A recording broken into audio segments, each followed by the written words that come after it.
शशिकांत शिंदेंच्या वक्तव्याने तटकरे दुखावले. श्रद्धांजलीच्या लेखात नको ते उल्लेख कशाला? पवार गटाला सुनील तटकरेंचा थेट सवाल. भाजपाच्या इशाऱ्यावर दादांनी पक्ष फोडला. शशिकांत शिंदेंच्या दाव्यानं खळबळ. पवार गटाच्या मुखपत्रात झालं वक्तव्य.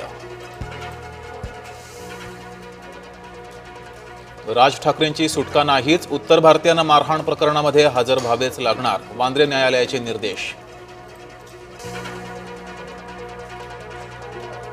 चंद्रपुरात ठाकरेंच्या नगरसेवकांची लाचखोरी. मनसे मातोश्रीच्या कारनाम्याचे पुरावे देणार. संदीप देशपांडे यांनी दिले राऊतांना आव्हान. विलिनीकरणानंतर पक्षनेतृत्व अजित पवारांकडे देणार होतो. शरद पवार गटाच्या साप्ताहिकातून शशिकांत शिंदेंचा मोठा दावा. विलिनीकरणावर इतरांनी सल्ले देऊ नयेत. राष्ट्रवादीच्या नेत्यांचे वक्तव्य. दादर रेल्वे स्थानक परिसर फेरीवाला मुक्त. मुंबई पालिकेची फेरीवाल्यांविरोधात धडक कारवाई. बांगलादेशी घुसखोर फेरीवाल्यांवर अंकुश ठेवणार.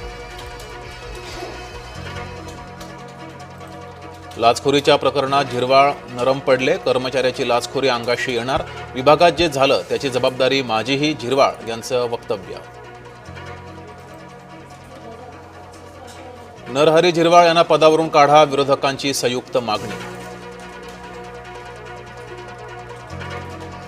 लाचखोरीचा रोग मुंबई मनपातही. 50,000च्या लाचखोरीत मुंबई पालिकेचे कनिष्ठ अभियंता रुपेश कोठारे आणि मुकादम कुकप्पा कादर अटकेत.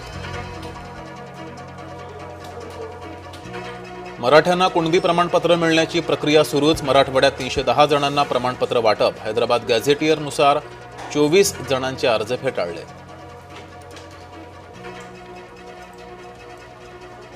शिवसेनेच्या मंत्र्यांचे चेहरे बदलणार. बीएमसी निवडणुकीतल्या अपयशानंतर शिंदेंचा भर हा पक्ष बांधणीकडे.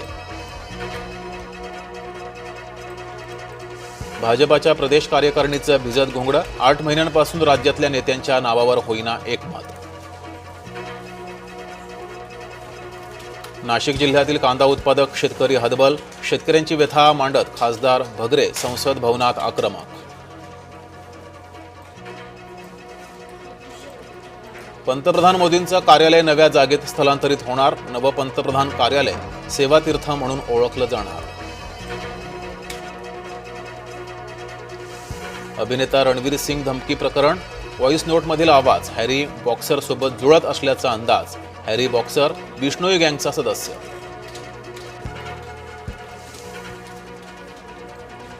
महाशिवरात्रीला त्र्यंबकेश्वर मंदिर दर्शनासाठी 24 तास राहणार खुलं. रविवारी पहाटे 4 ते सोमवारी रात्री 9 पर्यंत मंदिर राहणार खुलं. शिर्डीमध्ये परिक्रमा महोत्सवाला सुरुवात. लाखोंच्या संख्येनं साई भक्तांची शिर्डीमध्ये मांदियाळी. साईनामाच्या गजरात साई भक्त तल्ली.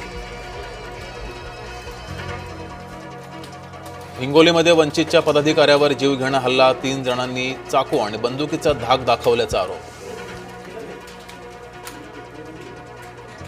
भारताचा फ्रान्सकडून आणखी 114 राफेल विमान खरेदीचा निर्णय. संरक्षण मंत्री राजनाथ सिंहांचा निर्णय. आणि T20 वर्ल्ड कपमध्ये पहिला मोठा उलटफेर. झिम्बाब्वेच्या संघाकडून बलाढ्य. ऑस्ट्रेलियाचा पराभव. झिम्बाब्वेनं ऑस्ट्रेलिया संघाला 23 धावांनी हरवलं.